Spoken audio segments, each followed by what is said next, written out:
لیکن صدقہ واجبہ جس کو زکوٰۃ کہتے ہیں وہ آپ ہر کسی کو نہیں دے سکتے۔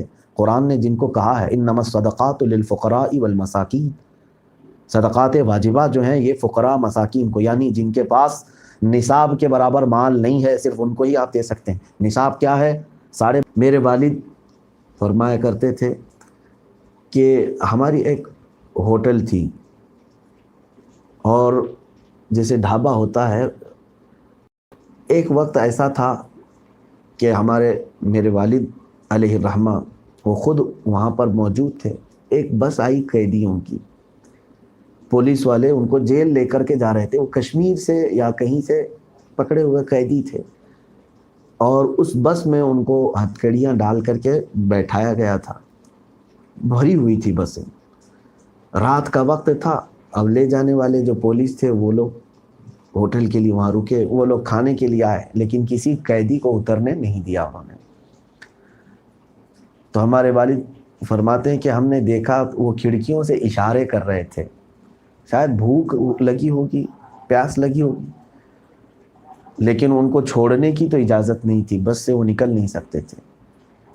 تو انہوں نے پولیس والوں سے پوچھا کیا ہم ان کو کچھ کھانا دے دیں؟ پولیس والوں نے کہا آپ کے ہاں ہے اگر تو دے دیں۔ تو کھانا جو بھی تھا رات کے وقت ان قیدیوں کو دیا گیا۔ ہوٹل کا جو بھی کھانا تھا وہ اتنا شکم سیر ہو کر کے کھائے کہ کھاتے کھاتے ان کے آنسو بہ رہے تھے۔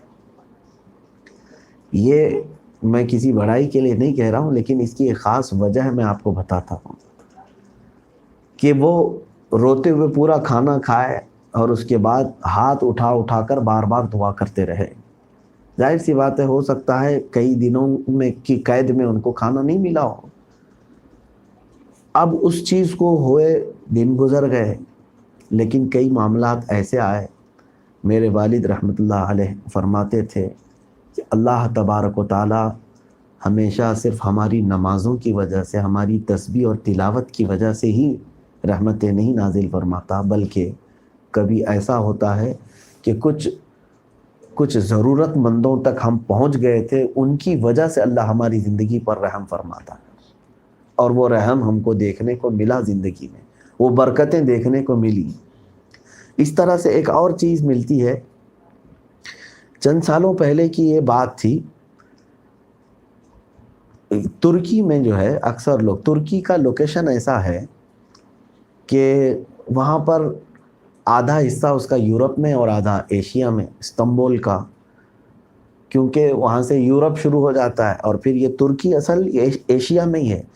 تو بہت سارے لوگ جو یورپ میں انٹر ہونا چاہتے ہیں غیر قانونی طریقے سے، تو وہ ترکی کے راستے سے جاتے ہیں، اور وہاں بہت سارے ایجنٹ بھی ہیں جو کراس کرواتے ہیں، بارڈر کراس کرواتے ہیں۔ کیسے؟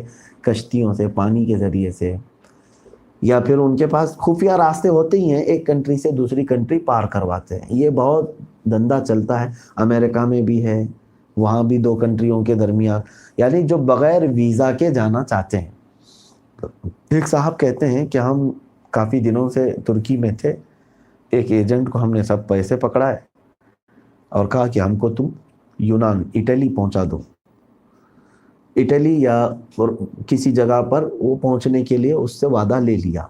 اس نے پیسے بھی لیے، اور سارے اس میں جتنے تھے وہ اکثر اس میں مسلمان بھی تھے، دوسرے کنٹریز کے بھی تھے، ہندوستان پاکستان وغیرہ کے رہے ہوں گے۔ یہ کہتے مقررہ وقت میں ہمارے ایجنٹ نے کہا ہم کشتی میں جائیں گے، بوٹ میں، اور مجھے معلوم ہے کہ ساحل پر جب ہم اٹلی پہنچیں تو کون سی جگہ پر لنگر انداز ہونا ہے اور کہاں کوسٹ گارڈ نہیں ہوتے ہیں، پولیس والے نہیں ہوتے ہیں، اس طرح سے میں پار کرا دوں گا۔ تو یہ صاحب کہتے ہیں کہ ہم نکلے، یہ بھی ایک میسیج میں مجھے ملا تھا۔ تو وہ صاحب کہتے ہیں کہ ہم جب نکلنے والے تھے تو ایک گندا قسم کا ایک آدمی بھی تھا، یعنی گندا اس طرح کے میل کچیل میں پڑا ہوا، نہ اس نے نہایا ہے، کچھ بھی نہیں ہے، لیکن وہ ضد پر اڑ گیا کہ میں بھی تمہارے ساتھ چلوں گا۔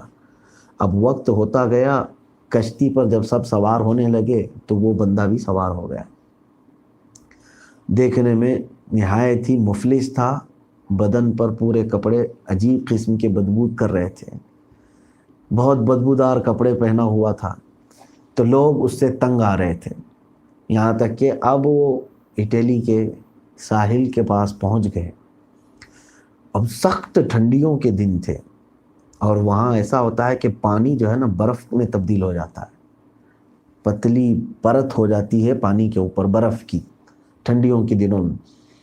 تو یہ کہتے ہیں کہ اتفاق ایسا ہوا کہ کوسٹ گارڈ جو تھے وہ ڈیوٹی پر تعینات تھے. ہم وہاں سے ہٹ کر کے دوسری جگہ آ گئے، دوسری جگہ سے تیسری جگہ، لیکن گئی. تو اب وہ کھانسنے لگا، سر پریشان.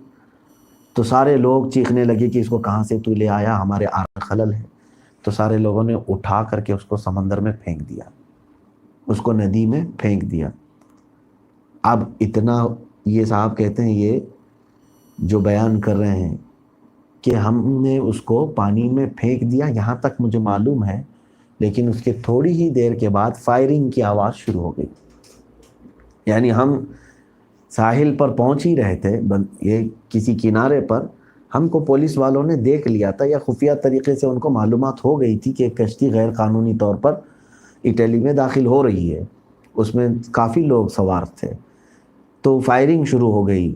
تو یہ کشتی کو بچاتے ادھر سے ادھر لے کر کے نکل رہے تھے، لیکن کشتی پوری پلٹ گئی اور اس میں جتنے تھے سب غرق ہو گئے، سارے لوگ ڈوب گئے. جنہوں نے یہ بیان کیا ہے، وہ کہتے ہیں کہ میری آنکھ کھلی تو میں ایک ہاسپٹل میں تھا، اٹلی کے ہاسپٹل میں، اور پولیس تعینات تھی. میں نے پوچھا کیا ہوا، کہا کہ تم کشتی میں سوار غیر قانونی طریقے سے آ رہے تھے. کہا میں آ رہا تھا. ہاں میں آ رہا تھا، میں اس بات کا اعتراف کرتا ہوں.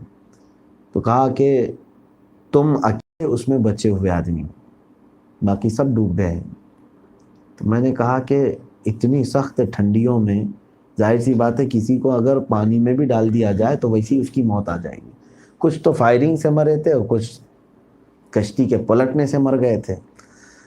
اب اس پولیس نے ایک اور بات کہی کہ تم بچے ہو اور ایک بندہ بچا ہے بس، اس پوری کشتی میں کئی 100 لوگ تھے. تو اس نے کہا کون بچا ہے؟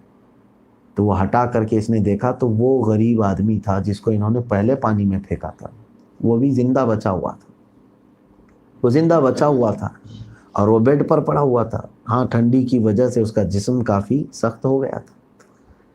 تو اب یہ صاحب کہتے ہیں اس دن مجھے سمجھ آئی کہ جب تک یہ غریب ہماری کشتی میں تھا تو ہم پر کوئی حملہ نہیں ہوا اور ہم صحیح سلامت تھے. جہاں ہم نے اس کو اٹھا کر کے پھینکا، پھر ہمارے اوپر فائرنگ بھی ہوئی، کشتی پلٹ بھی گئی اور سارے. اب ان سے کسی نے کہا کہ تم اکیلے کیسے بچ گئے؟ تو اس نے کہا مجھے صرف اتنا احساس ہوتا ہے کہ جب سارے لوگوں نے اتفاق کر لیا اس غریب کو پانی میں پھینکنے کا، تو میں نے صرف اپنا لائف جیکٹ اس کو پہنا دیا تھا. اس کو پھینکنے کے وقت میں نے ایک لائف جیکٹ اس کو دے دیا، جس کی وجہ سے میرا دل اطمینان میں تھا کہ ایک غریب میلا کچیلا جیسا بھی ہے بچنا چاہے تو لائف جیکٹ سے بچ جائے گا. تو مجھے یہ لگتا ہے کہ رب تبارک و تعالیٰ نے میرے اس کام کی وجہ سے میری بھی زندگی بخش دی. عزیزان گرامی وقار، اگرچہ یہ حکایات ملی ہیں مجھ کو کسی سورس سے، کسی ذریعے سے، لیکن میں یہاں یہی کہنا چاہوں گا ان واقعات کا جہاں تک بھی تعلق ہے، لیکن عبرت کافی ہے اس میں. صرف اس لیے میں عرض کر رہا ہوں کہ ہماری زندگی میں بسا اوقات اللہ تبارک و تعالیٰ کی رحمتیں کسی اور کی وجہ سے ہوتی ہیں. جیسے کہ حدیث میں ملتا ہے کہ تم اگر اپنی بیوی کو کھلا پلا رہے ہو تو تمہارے رزق میں وسعت ہوگی، کیونکہ وہ کمزور ہے، وہ خود کما نہیں سکتی، وہ خود محنت نہیں کر سکتی باہر جا کر. تم اس کو کھلا رہے ہو جس کی وجہ سے تمہارے رزق میں وسعت ہے. اگر کسی کے گھر میں معذور بچہ ہے تو وہ بالکل خوف نہ کرے، اللہ تعالیٰ اس بچے کی برکت سے اس کے لیے عرش کے کئی دروازے کشادہ فرماتا ہے. اگر دنیا میں اسے نہ بھی ملے، وہ یقین رکھے کہ اللہ نے آخرت میں اس کا بہت بڑا اجر رکھا ہے. تو بہرحال یہ خیال کرنے کا اور دوسروں کی مدد کو پہنچنے کا مہینہ ہے. اپنی زکوٰۃ کو لوگ یہ سمجھ رہے ہیں، یہاں پر کچھ مسئلے بھی میں بتا دوں کہ لوگ اپنی زکوٰۃ کو یہ جو کٹ میں ادھر ادھر استعمال کر کے یہ سمجھ رہے ہیں کہ سارے لوگوں کو ہم پیسے یہ کھانا بانٹ دیں تو زکوٰۃ ہو جائے گی. ایک بات یاد رکھیں، اسلام نے صدقے دو طرح کے بتائیں ہم کو، ایک صدقہ واجبہ ہے، ایک صدقہ نافلہ ہے۔ صدقہ نافلہ کسی کو بھی آپ صدقہ کرتے رہیں، مستحق ہو نہیں ہو سب کو آپ دے رہے ہیں، وہ نفل ہے۔ لیکن صدقہ واجبہ جس کو زکوٰۃ کہتے ہیں، وہ آپ ہر کسی کو نہیں دے سکتے۔ قرآن نے جن کو کہا ہے انما الصدقات للفقراء والمساکین، صدقات واجبہ جو ہیں یہ فقراء مساکین کو، یعنی جن کے پاس نصاب کے برابر مال نہیں ہے صرف ان کو ہی آپ دے سکتے ہیں۔ نصاب کیا ہے؟ 52.5 تولہ چاندی یا 7.5 تولہ سونا، یا ان میں سے کسی ایک کے برابر کی رقم جس کے پاس ہے اس کو مالک نصاب کہتے ہیں۔